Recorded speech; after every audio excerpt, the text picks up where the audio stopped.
Allez, salut tout le monde et bienvenue dans un tout nouveau PFH pour Souffrance Hebdo. J'espère que vous allez bien. C'est un plaisir de vous retrouver aujourd'hui pour les grosses reviews du week-end dernier. Et on a eu un des plus grands week-ends de catch japonais depuis maintenant très longtemps. Vraiment, j'ai regardé beaucoup de shows. Et donc aujourd'hui, je vais vous parler du D1 Climax, le début, donc les 3 shows qui a eu lieu pour le moment. Et également de la All Japan Pro Wrestling. Et je vous parlerai dans une autre vidéo de Dragon Gate avec leur show Kobe World et de DDT avec leur show Wrestle Peter Pan. J'ai décidé de diviser en 2 vidéos pour éviter de faire 40 minutes. Donc voilà, c'est parti pour cette grosse review de ces gros shows de ce week-end. Bienvenue chez Cody. Et donc on va commencer avec le D1 Climax, et pour aller plus vite et pour pas non plus faire une review de tous les matchs etc. Vous allez le voir, j'ai décidé de tout simplement faire la review de juste uniquement 3 matchs, mes 3 matchs préférés de chaque journée, et également de vous parler des points importants. Il faut noter également que je n'ai pas vu la journée 3, je vais quand même rapidement parler en tout cas des résultats, je ne vais pas parler de la qualité des matchs, et il y a beaucoup de chances que ça soit le cas pour beaucoup de journées dans ce D1 Climax. Je vais le suivre d'assez loin. Il se passe beaucoup de choses à l'extérieur de New Japan Pro Wrestling, et donc pour éviter de me bouffer 45 heures de catch japonais par semaine à peu près, je vais regarder de très loin le D1 Climax. J'essaierai de regarder un peu plus quand ça sera les dernières journées, mais voilà, je vous parlerai des résultats, c'est aussi ça qui compte avec le D1 Climax. Et donc pour cette première journée, le premier point important que je voulais mettre en avant, c'est la nouvelle gimmick de Oleg Boltin. Oleg Boltin est arrivé avec les couleurs du Kazakhstan et également avec une chapka. Voilà, donc on essaye de lui trouver une personnalité. Il n'est plus Young Lion, en tout cas il n'a plus l'air d'être présenté comme ça. Il a un nouveau surnom également, c'est Bars. Alors ça a quelque chose avec le rapport avec le Kazakhstan. Je n'ai pas tout bien compris ce que Chris Charlton a dit, mais c'est quelque chose comme ça. Et en tout cas, je suis quand même très curieux de voir la suite de Oleg Boltin, de voir s'il va être un peu pushé vers la direction pour aller vers Wrestle Kingdom, voir qu'est-ce qu'il va avoir. En tout cas, on le rappelle, il est toujours champion Never Six Man Tag Team avec Toru Yano et Hiroshi Tanahashi. Donc voilà, mais en tout cas, c'est intéressant et on a vu plutôt des bonnes choses dans son premier combat où il va le remporter contre Narita. Également, on avait la première de Jack Lee dans le Bullet Club War Dogs et également la première de Jack Lee du côté de New Japan Pro Wrestling. Alors, si vous avez suivi le Jack Lee All Japan Pro Wrestling, eh ben c'est exactement le même. On oublie le côté Sherlock Holmes, on oublie le côté un peu mystérieux, tout ça. Alors on joue quand même sur le côté mystérieux, mais on est très proche de ce qu'on pouvait voir à l'époque de Total Eclipse du côté de la All Japan Pro Wrestling. Pour le moment, de ce qu'on a vu, en tout cas sur les 2 combats que j'ai vus, c'était honnête, mais sans plus. Voilà, il a eu un combat très court contre Sanada qui va remporter, et derrière, il va perdre contre Evil dans un match que je n'ai pas vu. Donc voilà, bon, je suis curieux de voir. À noter la petite Easter eggs également. Il a donc une nouvelle musique d'entrée, une musique on va dire assez classique, assez mystérieuse quand même. On joue beaucoup là-dessus. Et clairement, c'est un rip-off de I'm Shippy Up to Boston, donc qui est de la musique des Dropkick Murphys, musique qu'il utilisait du côté de la All Japan Pro Wrestling. Si vous écoutez bien, le tout début de la musique de Jack Lee ressemble énormément à I'm Shippy Up to Boston de Dropkick Murphys, et donc la musique qu'il utilisait à son début de carrière du côté de la All Japan Pro Wrestling. Je pense que c'est un clin d'œil, mais en tout cas, j'ai trouvé ça plutôt cool. Et Gabe Kidd qui surprend son monde, enfin surprend en quelque sorte parce qu'on savait déjà que c'était quelqu'un de très talentueux. Gabe Kidd a eu un match contre Evil dans un plutôt bon match, alors on a eu toujours des tricheries tout ça, mais Gabe Kidd a une intensité folle et une attitude qui est extraordinaire. Il a vraiment quelque chose de plus que certains, et vraiment je suis très curieux de voir la suite. J'ai entendu beaucoup de choses sur son match contre Shota Umino, match que je n'ai pas vu, je reviendrai tout à l'heure, mais en tout cas je suis très curieux de voir la suite de Gabe Kidd et j'ai plutôt bien aimé son match contre Evil. Et le dernier point important que je voulais également parler rapidement, c'est le match entre Shota Umino et Callum Newman. Un match que j'ai trouvé ça très cool. On voit que les 2 catcheurs sont assez green, mais j'ai été vraiment pas surpris de la qualité du combat, mais en tout cas c'était plutôt un bon combat. On sent que les 2 sont quand même assez green, surtout du côté de Callum Newman je trouve. Et comme je pensais, ils ont fait débuter Shota Umino avec une défaite pour signaler, voilà, il est de retour de blessure, etc. Le top top 3 de mes combats de cette première journée du G1 Climax, c'est tout simplement Shingo Takagi contre Tetsuya Naito dans le bloc A. C'était le match qui terminait la journée de ce bloc A. C'était un match qui était très cool, où on a vu un Shingo un peu rebelle par rapport à Tetsuya Naito, et moi j'ai trouvé ça plutôt intéressant. Heureusement que Shingo Takagi est dans le combat, il faut l'avouer, parce que c'est vrai que Naito, alors Naito fait du Naito, donc il fait son catch, et il se fait quand même assez rétamer la tronche au tout début du combat, et derrière petit à petit Naito revient avec son catch et son travail sur la nuque. Le problème de tout ça, c'est que voilà, Naito, on le sent depuis quelques matchs maintenant, il a du mal à assumer son catch qui il a tout le temps besoin de ses jambes pour faire ses manœuvres, etc. Et on sent que plus le temps passe, et ça devient très difficile pour Naito, et qu'il n'est pas très loin de rejoindre les Tanahashi, Toru Yano, Ishii et les autres qui étaient habituellement dans le G1 Climax. Je suis curieux de voir la suite. On a commencé assez sale pour Naito, c'était prévu. Je le voyais pas trop fort au tout enfin, je le voyais quand même pas perdre contre Shingo Takagi, même si j'avais dit que c'était quand même une possibilité. Mais bon, voilà, à noter qu'il y a eu le Takagi Driver 98, qui est une sorte de Tiger Driver 93 que utilise Will Ospreay entre autres, et il y a eu un gros kick-out derrière. Derrière, il y a eu le finish de Takagi pour la victoire. Donc voilà, c'était un bon main event, mais clairement, Naito, il y a quelques années de ça, aurait sorti peut-être un 5 étoiles. Là, malheureusement, heureusement, il y a Shingo Takagi, ça fait quand même un très bon match. C'était un très bon main event, un match que j'ai noté 4 sur 5, mais je trouve qu'il manquait ce petit truc. Ce petit truc, c'est surtout les genoux de Naito. Mon deuxième combat préféré de cette première journée, c'est Konosuke Takeshita contre Yota Tsuji. On était dans le bloc B. C'était les débuts de Konosuke Takeshita du côté de New Japan Pro Wrestling. Il fallait s'en douter, il va être très fort, en tout cas au tout début. Ça a été le cas, il a gagné contre Yota Tsuji. C'est un match qui a eu beaucoup de très bons retours du côté des fans, que ce soit voilà, sur internet, etc.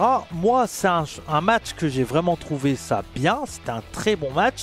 Ils ont axé ça sur le côté vraiment spot fest. Il n'y a pas vraiment de storytelling où on essaye de travailler une partie, etc. Alors il y a une montée en puissance, etc. On est dans ce qu'on peut voir et ce qu'on verra par exemple dans le main event de DDT qu'on a vu à Wrestle Peter Pan. On est clairement dans ce style là, c'est que Takeshita fait le mieux et c'est ce que Yota Tsuji a l'air de faire le mieux. C'est pas trop des catcheurs à travailler à un endroit, etc. à la Tetsuya Naito. Donc ça, je m'en doutais, mais le gros problème de ce combat là quand même, c'est qu'il y a un gros manque de propreté, surtout au niveau de Yota Tsuji. Je trouve que sur le deuxième combat qu'il va faire, ça sera mieux, mais c'est vrai que là, j'ai trouvé que c'était pas propre, quoi, selon moi. Moi, j'ai trouvé qu'il y avait plein de moments où c'était trop cafouillis, ça connectait mal entre les deux. C'était la première fois que les deux hommes se rencontraient, et je trouve que ça se ressentait beaucoup. Donc voilà, ça sera un peu le même problème avec Jack Lee. Je pense qu'il faut vraiment que ces catcheurs là, qui n'ont pas trop l'habitude de catcher avec les catcheurs de New Japan, s'habituent au style et à la façon de faire des catcheurs de New Japan Pro Wrestling, même si c'est des catcheurs qui ont beaucoup d'expérience, mais c'est pas évident de s'installer dans un style assez particulier qu'est New Japan, qui a un gros mélange hybride de plein de choses. Donc c'est vrai que voilà, c'était très bien, c'était un combat qui était 50-50 du début à la fin, mais j'ai trouvé que ça manquait de propreté pour aller plus loin qu'un 4-25. C'est quand même un match à recommander bien sûr, mais voilà, c'était fun, c'était violent, impressionnant, c'était très bien, mais ça manquait beaucoup de propreté pour être un match exceptionnel. Mais je pense qu'avec l'expérience et pourquoi pas une nouvelle rencontre, peut-être un jour entre les deux, ça pourrait se faire, même si je pense que Takeshita, c'est que passager, au moins jusqu'à Wrestle Dynasty. Et pour moi, le meilleur match de cette journée, match que j'ai noté également 4,25 sur 5, donc la même note que le Yota Tsuji contre Konosuke Takeshita, c'est David Finlay contre Yuya Uemura. C'est le match, c'est le style de match que j'adore, où on a un gros heal, et j'ai parlé tout à l'heure de l'attitude que j'ai trouvé exceptionnelle de la part de Gabe Kidd, et ben je le redis également pour David Finlay. Je trouve qu'il fait un début de tournoi très bon, il a une super attitude, son catch s'est vraiment amélioré je trouve, et en même temps même son physique, on le voit un tout petit peu plus fit que ce qu'il a pu être. Et Yuya Uemura, moi je l'avais vu de très loin, j'avais vu des trucs, etc., des matchs, etc., mais il n'y avait rien qui m'avait dit ouais c'est cool, je vois du potentiel et un gros futur. Ce match là m'a convaincu de me dire ah c'est un gros babyface qui peut potentiellement très bien marcher. Moi, ce que je vois pour Yuya Uemura dans le futur, c'est la division par équipe avec Sanada. Je trouve qu'ils fitteraient parfaitement ensemble avec les attaques de jambes de Sanada, Yuya Uemura qui a tendance à également plus attaquer les bras, etc. Le combat avec David Finlay, c'était une belle montée en puissance. Il y a eu un peu de triche, mais sans plus. Vraiment, c'était très cool et j'ai adoré cette fin où Yuya Uemura va surprendre Finlay avec un tombé rapide. On fait commencer Finlay assez bas, mais c'est normal, ça va être quelqu'un de très important dans le tournoi. Mais j'ai trouvé ça très cool et c'est bien de donner un bon push comme ça à Yuya Uemura qui est un super underdog. Donc c'était un très bon match que j'ai noté également 4,25. On va passer à cette journée 2 du D1 Climax, donc exactement pareil, les moments marquants. Pour moi, le premier moment marquant, c'est surtout la défaite de Jack Lee contre Evil. J'ai été un peu surpris de faire perdre tout de suite Jack Lee. Je reviendrai également, mais il a perdu également contre Tetsuya Naito, donc ça peut également indiquer peut-être des petits indices pour plus tard. Pourquoi pas avoir une revanche de Jack Lee qui va gagner enfin contre Naito pour éliminer Naito du tournoi. Il faut le rappeler, hein, ça sera la deuxième défaite de Naito. Bon, ça, je suis en train de parler de la troisième journée. Mais bref, mais en tout cas j'ai été très surpris de la défaite de Jack Lee contre Evil. Evil va gagner en trichant bien sûr, on va garder fort Evil jusqu'à un moment, il ne passera pas les blocs, je ne pense pas, mais en tout cas Jack Lee qui perd, assez surprenant quand même. Après il est quand même très protégé contre Evil. Sanada qui se reprend après sa défaite de 4 minutes contre Jack Lee, il va se reprendre, il va gagner contre Callum Newman. Moi je pense qu'il faut garder Sanada un peu fort. Si potentiellement tu le mets dans la division par équipe comme je le pense avec un Yuya Uemura, je pense qu'il faut essayer de le garder fort. Et voilà, j'espère qu'il va pas perdre énormément. Je pense qu'il va perdre pas mal, mais je pense qu'il sera voilà, en dessous de la 3e place, mais il sera pas si loin que ça, je pense au final. Et Uemura qui enchaîne parfaitement avec 2 victoires pour 0 défaite en gagnant sur Goto. Moi j'ai trouvé ça très bien, c'était un bon petit match. Uemura m'a encore convaincu dans ce combat. Et Goto, je trouve qu'il fait un G1 Climax plutôt honnête. Après c'est vrai, j'avais entendu Max des kicks et des claques parler de ça, mais c'est vrai que Goto, quand il est dans un ring, il catche bien, il n'y a rien à dire, mais on a un manque d'intérêt assez vénère envers Goto. Donc voilà, mais hormis ça, c'était quand même sympa. Mon 3e match préféré de cette journée 2, c'était Tetsuya Naito contre Zack Sabre Jr. Un match que j'ai noté 4,25 sur 5. Il faut noter que la journée 2 pour moi a été meilleure que cette journée 1. Le match est très cool, surtout grâce à une personne, à savoir Zack Sabre Jr. Zack Sabre Jr. est vraiment il est au pic, au top de sa forme, il est très bon, toujours aussi technique, et c'est vrai qu'avec Naito ça a toujours bien marché. Alors Naito est un peu moins moche on va dire dans ce match que contre Shingo Takagi, mais ça n'empêche que si on avait eu un meilleur Naito ça aurait pu être un 5 clairement. Derrière c'était quand même très bien. Naito qui va perdre sur un roll-up, donc voilà, il va perdre un peu surprenant là où il avait perdu clean contre Shingo Takagi. Donc Naito qui va enchaîner une défaite, donc on va voir la suite, mais en tout cas j'ai trouvé que c'était bien, surtout grâce à Zack Sabre Jr. Mon deuxième match préféré de cette deuxième journée, c'était David Finlay contre Yota Tsuji. Encore une fois, grosse attitude de Finlay, et j'ai trouvé un Yota Tsuji voilà, plus à l'aise avec David Finlay. Le match a vraiment bien marché du début à la fin. Encore une fois, on a eu une montée en puissance, etc. qui était cool. Et ça se voit clairement que les deux mecs se connaissent bien plus, je trouve, que contre Konosuke Takeshita et Yota Tsuji. Donc voilà, donc c'était très bien. Victoire à nouveau de Tsuji.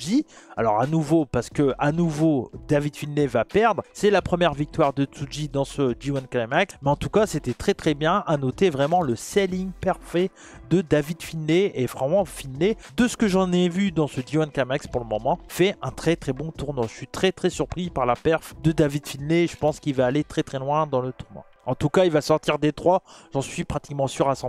Et le match préféré de cette journée 2, c'est Shingo Takagi contre Shota Umino. Shota Umino se devait de rebondir après sa défaite contre Callum Newman, chose qui a été faite. C'était vraiment très bien. Voilà, grosse montée en puissance, un match hyper cool. Pour le moment, c'est mon match préféré de ce G1 Climax. Un match que j'ai noté 4,5 sur 5, c'est vraiment très bien. Et voilà, Shota Umino, il est toujours aussi populaire. Shingo aussi, et Umino, ouais, il y a vraiment quelque chose à faire. Je pense que ça va être bon pour cette année. Il sera pas très loin de remporter le tournoi, je vous l'ai dit, mon pronostic, si vous n'avez pas vu le dernier PFH, c'est Yota Tsuji. Mais en tout cas, pour moi, Shota Umino, ça va être il est bien parti pour être très costaud dans le futur. On sent que ça va être ça, l'envie. ils sont bien partis pour le faire. Et cette troisième journée, je vais juste revenir sur les résultats parce que tout simplement, je n'ai pas vu cette journée par manque de temps avec tout le catch que j'ai regardé. Je n'ai pas eu le temps de rattraper et puis j'avais pas envie de me retaper un, deux matchs. Donc le résultat le plus important pour moi, c'est Jack Lee qui va perdre à nouveau contre Naito. Je dis à nouveau parce qu'il avait déjà perdu à All Together. Donc ça fait 2 matchs de Jack Lee contre Naito et 2 victoires de Naito. Donc Naito pardon, est en train de devenir la bête noire de Jack Lee. En même temps, ça relance Naito, donc c'est intéressant. Je vois parfaitement bien soit une demi-finale ou soit un quart de finale entre Naito et Jack Lee, avec Jack Lee qui cette fois-ci gagnerait contre Naito. C'est une histoire qui pourrait être assez basique, mais en tout cas, ça pourrait être intéressant. Je serais quand même très surpris parce que je vois vraiment Jack Lee avoir la possibilité d'avoir un match pour le titre IWGP. Là, il le perd en bloc. Moi, je pensais qu'il aurait gagné contre Naito. Peut-être qu'ils vont faire l'inverse et avoir donc un quart de finale par exemple et ou une demi-finale hein, avec voilà. Mais en tout cas, ça peut être intéressant de voir Jack Lee emporter ce troisième combat contre Naito. Evil donc très très fort bien sûr qui va gagner contre Sanada. J'ai entendu énormément de bonnes choses et c'est le match le mieux noté sur 4 matchs de cette journée, c'est Gabe Kidd contre Shota Umino. Je n'ai pas vu le combat, c'est bien, on va faire gagner Gabe Kidd, c'est une très très bonne chose. Et Gabe Kidd pareil, il faut le garder fort et voilà, ça va être intéressant. J'essaierai de le mater quand j'aurai un peu de temps. Pour les autres résultats, c'est Shingo Takagi qui va gagner le match contre Great Okan, Zack Sabre Jr. qui va gagner contre Callum Newman, ça devait être plutôt bien je pense, et Konosuke Takeshita dans le bloc B, donc match qui n'avait pas eu lieu lors de la deuxième journée parce que Takeshita était du côté de DDT. Il va rester invaincu pour le moment et gagner son match contre Jeff Cobb, donc potentiellement un match pour le titre télé. Bon, wow, je ne pense pas. Donc voilà pour ce D1 Climax, donc pour le moment ça commence plutôt bien. Il y a quand même eu 2-3 matchs qui vaut le coup d'être regardés. Donc je vous en parlerai la semaine prochaine pour la suite. On va enchaîner donc avec AJPW All Japan Pro Wrestling avec Summer Action, la journée 3 de cette tournée. Le show avait lieu donc le 20 juillet et c'était au Korakuen Hall. On va parler surtout des gros points pour essayer d'aller assez vite, mais je suis déjà à la bourre par rapport à ce que je m'étais dit. On va commencer tout de suite avec le match pour le titre All Asia, donc le titre All Asia qui est le plus vieux titre encore en activité du côté du Japon. Et je crois qu'il a 70 ans, il a été créé dans les années 60, quelque chose comme ça. Bref, en tout cas, le titre All Asia, donc c'était Musashi et Seiki Yoshioka qui étaient champions. Ils avaient gagné les titres lors du dernier show de la All Japan Pro Wrestling. Et ils faisaient face à Naruki Doi et quelqu'un qu'on ne savait pas qui c'était. C'était quelqu'un que Naruki Doi avait tout simplement dit que c'était quelqu'un qui connaissait du Mexique, etc. C'est tout simplement Senior Saito qui est Masada, qui est un catcheur vétéran des rings de catch japonais.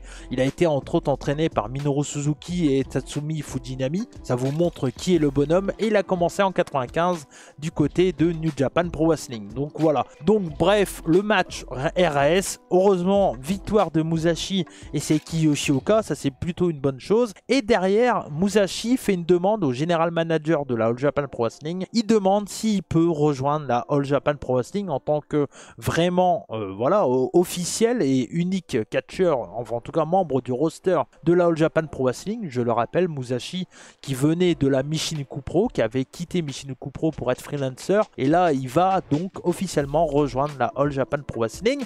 Et au même moment, en plus de signer un contrat du côté de la All Japan Pro Wrestling, je trouve que c'est déjà un très belle venue de la part de All Japan Pro Wrestling d'avoir un catcheur comme Musashi. Sans aucun doute, je pense qu'il prendra le titre junior un jour ou l'autre, mais c'est une très bonne venue. Vraiment, c'est vraiment très cool. C'est un très bon catcheur, Musashi, et il pourrait également potentiellement monter un peu plus dans la division heavyweight plus tard. Ça peut être une possibilité, je trouve. Même si on sent qu'il est là aussi pour remplacer quelqu'un comme Dan Tamura au point de vue du chiffre. Dan Tamura, je vais vous en reparler, mais il va maintenant être dans la division heavyweight. Et également, il va demander donc un match pour le titre junior heavyweight contre Naruki Doi.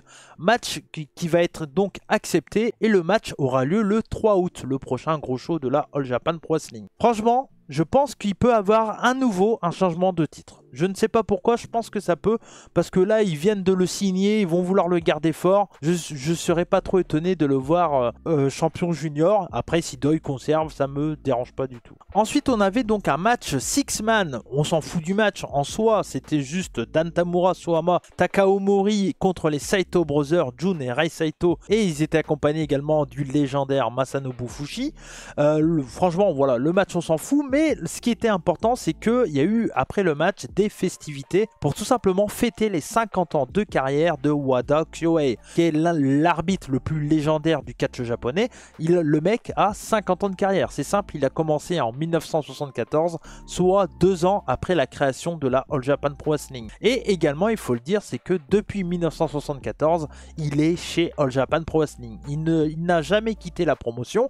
Alors, il a des fois arbitré pour d'autres promotions, mais il a toujours été en contrat du côté de la All Japan Pro Wrestling. C'est le mec le plus fidèle de la All Japan Pro Wrestling. Il a 69 ans et c'était donc pour fêter ses 50 ans de carrière et non pas fêter sa retraite. Attention, il va rester arbitre du côté de All Japan Pro Wrestling. Mais c'est une carrière exceptionnelle de la part d'un arbitre. C'est le plus grand arbitre du Japon sans aucun doute. Ils ont également annoncé le Royal Road Tournament, qui est le tournoi à élimination directe de la All Japan Pro Wrestling. Donc le Royal Road Tournament aura lieu du 14 septembre au 22 septembre. Le tournoi aura lieu sur 5 shows différents. Il y a possibilité également d'avoir une journée où il y a 2 shows, un le matin, un le soir. C'était arrivé il y a l'année dernière, je crois, dans mes souvenirs. Ça sera à suivre comment ça va se distribuer un peu ces 5 shows. En tout cas, on a eu pas trop de surprises sur les acteurs du tournoi, sur le roster, les personnes qui vont participer à ce tournoi.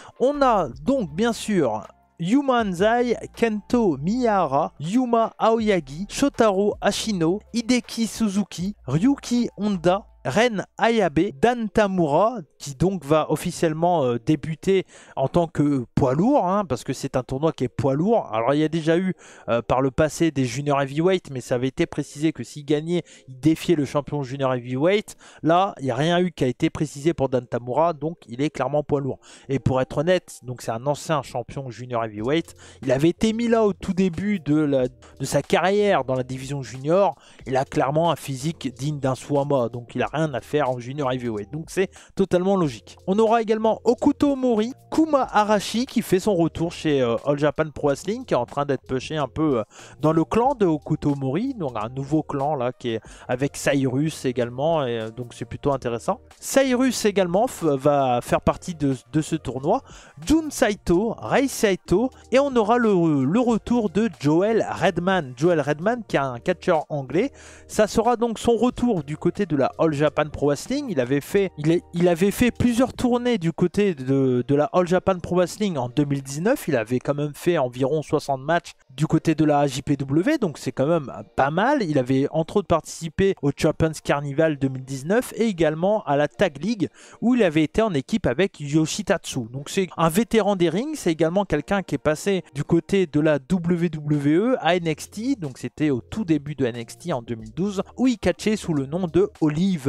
Gray. Donc voilà, donc c'est un catcheur de 37 ans. Personnellement, je ne connais pas plus que ça, mais en tout cas, je trouve que c'est intéressant de le revoir et je suis curieux. Voilà, je suis curieux. S'ils l'ont rappelé, c'est que je pense qu'ils avaient déjà l'envie de le rappeler, mais on sait qu'après 2019, il y a eu le Covid, donc ça n'a peut-être pas pu se faire avant. Mais en tout cas, c'est très cool. Moi, dès qu'on voit un étranger, ça me fait plaisir. Et également, en parlant d'étrangers, on a Davey Boy Smith Jr. Et il faut le noter, Davey Boy Smith Jr. a signé un contrat de 6 mois, je crois, avec la All Japan Pro Wrestling. Donc, je vous le dis, pour moi, c'est mon favori pour remporter ce tournoi. Et je le vois bien avoir un match contre Yuma Anzai et même, pourquoi pas, devenir champion. S'ils l'ont signé, généralement, ce n'est pas pour rien. Donc, ça sera à suivre. Mais en tout cas, je le vois bien gagner ce tournoi. Davey Boy Smith Jr. qui avait été très fort lors du Champions Carnival et plutôt très apprécié d'ailleurs. Donc, moi, je trouve que c'est très cool. Et si c'est lui qui gagne le tournoi, je suis content. Et le dernier participant, ça sera bien entendu Suwama. On avait également un match pour être challenger numéro 1 pour le titre Triple Crown, parce que oui, c'est en septembre, mais il faut bien avoir des matchs cet été pour le mois d'août. Et donc, on avait un match entre Yuma Aoyagi et Ren Ayabe. Et le gagnant de ce combat aura un match le 17 août. On a eu un match plutôt sympa où, bien sûr, Ren Ayabe a joué sur sa grande taille et sa grosse puissance par rapport à Yuma Aoyagi, même si l'expérience de Yuma Aoyagi lui a permis de remporter la victoire avec sa soumission où on a eu un travail de la nuque et tout ça. C'était très sympa, bon match, 3,75 sur 5, match plutôt sympa, et donc Yuma Aoyagi aura un match contre celui qui sera champion le 17 août. Et oui, ça sera peut-être pas Yumanzai. Ensuite, on avait un match pour fêter la fin du clan Nextream. Alors Nextream, qui est un clan qui avait été entre autres créé par Kento Miyahara. Je crois que c'était en 2015-2016 dans mes souvenirs, quelque chose comme ça. Dans ce clan, on a eu entre autres un certain Jack Lee, on a eu bien sûr Yuma Aoyagi, et également on a eu donc Rising Hayato et Atsuki Aoyagi qui avaient été mis dans le clan. Alors c'est très compliqué, je vais pas revenir sur toute l'histoire du clan parce que voilà, j'ai pas assez de temps pour parler de tout ça. Mais en gros, l'histoire, vous le savez, je le dis depuis maintenant pas mal de temps que je vous parle de All Japan Pro Wrestling. Rising Hayato est maintenant dans Elpida, qui est le nouveau clan des jeunes catcheurs. Et pour être honnête, Nextream, c'était le Elpida d'avant. Nextream, c'était le clan des jeunes catcheurs de la All Japan Pro Wrestling qui veut être mis en avant. Elpida, c'est exactement ça. Donc avec Ren Ayabe, avec Rising Hayato, Ryuki Honda et Yumanzai. On est clairement dans le même style de clan. Ils adorent faire ça du côté de la All Japan Pro Wrestling. Et donc clairement, c'était, voilà, un passage de témoin entre les deux catcheurs. Rising Hayato qui avait été également par le passé un peu bully par Kento Miyahara, où à un moment il avait attaqué Rising Hayato pour au final lui dire c'était pour que t'apprennes mieux, etc. Enfin bref, donc on avait un combat entre les deux. C'était un très bon match, vraiment où on a joué sur le côté vitesse et un peu foufou de Rising Hayato qui est donc un catcheur junior heavyweight, et on a vu avec la différence de poids et de taille entre les deux catcheurs. Ils en ont bien sûr beaucoup joué et on a eu tous les classiques de Kento Miyahara, donc une montée en puissance, etc. Puis à la fin des gros kick-out, avec à un moment un gros kick-out où Kento Miyahara était pas si loin que ça de perdre, et malheureusement pour Rising Hayato, c'est encore Kento Miyahara qui a remporté le combat. Logique victoire bien sûr, il faut garder Kento Miyahara très fort, il est loin d'être fini du côté de la All Japan Pro Wrestling. Là il est un peu mis de côté, mais un jour ou l'autre il reprendra un titre, j'en suis pratiquement sûr. Et donc voilà, très bon match, 4 sur 5, match à recommander si vous voulez découvrir les deux catcheurs. Là vous allez vite comprendre qui sont Kento Miyahara et Rising Hayato. C'était très cool. Ah oui, et j'ai oublié de le dire, mais Kento Miyahara a gagné avec un petit roll-up, un roll-up un peu surnois, et on a joué sur vraiment l'expérience de Kento Miyahara, et je trouve ça très bien parce que ça permet également donc de faire perdre Rising Hayato, mais de le garder fort. Donc je trouve que c'est une très bonne chose. Et à la fin du combat, on a donc Kento Miyahara qui dit voilà, Nextream c'est terminé, je n'ai plus de clan, etc.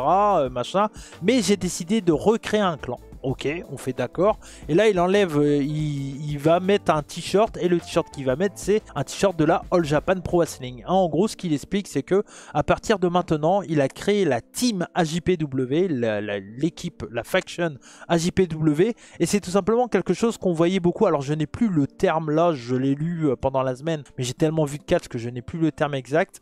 Mais en tout cas, c'est quelque chose qu'on voit beaucoup du côté du Japon, où en gros, c'est les babyface qui, c'est la garde de la promotion, voilà. Et ce qu'il a expliqué, c'est que il veut faire équipe avec Suwama, donc Kento Miyahara, Suwama, on ne sait pas encore qui c'est qui aurait d'autres dans ce clan, mais en tout cas ça va être intéressant à suivre. Et il faut noter que le premier match qui aura lieu avec donc le début de l'équipe de la team AJPW, ça sera le 3 août dans un match 6-man où entre autres ils feront équipe avec également Hikaru Sato. Est-ce que Hikaru Sato fait partie de cette équipe? Ça se pourrait, mais en même temps je crois pas qu'il est signé à All Japan, j'ai un doute, mais voilà, on aura des nouvelles à ce moment là. Et pour terminer cette grosse review, voilà, on a pris du temps quand même. Humanzai contre Ryuki Honda pour le titre Triple Crown. On était, je crois, 4ème défense pour Humanzai, pour ce titre Triple Crown qu'il a remporté bien sûr contre Katsuhiko Nakajima. Et donc il faisait face à son partenaire de Elpida, Ryuki Honda. Honda qui va arriver avec une toute nouvelle musique, un nouveau look également, tout en rouge, etc. J'ai trouvé ça vraiment très cool. Alors il a toujours son style un peu cuir et moustache, hein, Ryuki Honda, c'est son style, voilà, on ne critique pas les vêtements comme on dit, mais en tout cas il a toujours son collier en pique, etc. Il a un côté un peu shredder, je trouve, dans l'idée, et je trouve ça plutôt intéressant. On a eu vraiment un magnifique hommage au Kings Road que Giant Baba et Sturuta et tout le reste, en tout cas que Giant Baba a voulu créer et installer comme ADN de All Japan Pro Wrestling. Si vous vous demandez c'est quoi le style de la All Japan Pro Wrestling, regardez ce match. C'est du Kings Road. Là, c'est la définition pure du Kings Road. Début rapide, violent, des grosses prises, un moment de pause, on travaille le dos, etc., etc. Puis la fin, ça explose dans tous les sens. On a toujours, c'est ce qui est bien dans le Kings Road aussi, c'est que pendant un moment un peu de travail dans le dos, et du dos, etc., etc., on a toujours des gros spots qui fait qu'on n'est jamais fatigué ou un peu endormi dans ce combat. Et c'est vraiment une construction qui est parfaite. J'imagine même pas la fierté des Suwama, Kento Miyahara, de voir que cette ADN Kings Road, elle a été prise par ces deux jeunes catcheurs, et clairement c'est pareil pour tous les autres, hein, Okuto Mori et Ren Ayabe qui vient d'arriver, mais clairement lui il est clairement dans ce style là aussi, et franchement c'est un magnifique hommage du Kings Road. J'ai adoré ce combat, c'est un 5 sur 5 pour moi, c'est un des matchs de l'année, parce que j'adore ce style, j'adore le Kings Road, et je trouve que ça a été parfaitement bien fait. C'est classique, il n'y a aucune prise, alors il y a des grosses prises de risque, mais je pense que c'est ça qui est bien aussi avec le Kings Road, c'est qu'il y a beaucoup d'intensité de prise de risque, mais il n'y a rien de démesuré comme prise. Il n'y a pas une prise où on se dit waouh là franchement c'était limite. Non, tout est maîtrisé du début à la fin, et c'est ce qui fait que ce combat est vraiment excellent. C'est vraiment un combat que je recommande énormément. 5 étoiles pour moi. Voilà, très bon match. Humanzai va bien sûr conserver, ce n'est pas le moment de le faire perdre, mais en tout cas on pourrait s'attendre à une revanche et une victoire la prochaine fois de Ryuki Honda, peut-être du côté du Royal Road Tournament. Il faut le rappeler, l'année dernière, Ryuki Honda était arrivé en finale. Il avait perdu en finale contre Satoshi Kojima. Et hop, petite information supplémentaire, tout simplement j'ai oublié de préciser que après le combat, on a Rei Saito qui est venu défier Humanzai. Pourquoi Rei Saito? Tout simplement parce qu'il avait gagné contre Humanzai dans le Champions Carnival, et donc il vient réclamer son match qu'il a mérité. Et donc ça sera le 3 août du côté de Miyagi, qui est tout simplement la ville natale de Rei Saito. Et la dernière fois que All Japan Pro Wrestling était là-bas, tout simplement les frères Saito avaient remporté les titres contre Kento Miyahara et Yuma Aoyagi. Donc ça laisse penser qu'on aura un gros match avec sûrement un public dans la poche de Rei Saito. Ça va être intéressant. Et donc voilà, c'est ce qui va terminer cette première vidéo review de tout ce qui s'est passé ce week-end du côté du Japon. Il va y avoir très rapidement une deuxième vidéo où là je vais revenir précisément sur Dragon Gate, Kobe World et Wrestle Peter Pan de la DDT Pro Wrestling. Merci à vous, en tout cas n'hésitez pas à liker, partager, je compte sur vous, ça me demande beaucoup de boulot de vous faire ces reviews, mais croyez-moi je prends un énorme plaisir, et merci à tous ceux qui les regardent ou qui les écoutent. Il y a de plus en plus d'écoutes en audio, donc un grand merci à vous, et bien sûr n'hésitez pas à partager et surtout à liker. Si vous n'êtes pas abonné, abonnez-vous, je compte sur vous, et les likes hein, s'il vous plaît, il n'y a pas assez de likes, donc n'hésitez pas, ça vous coûte rien de me lâcher un petit like. En tout cas merci à vous, c'était Cody, comme on dit chez moi, Banzai, et surtout n'oubliez pas, soyez curieux, et on se retrouve très vite pour Dragon Gate et DDT. Ciao!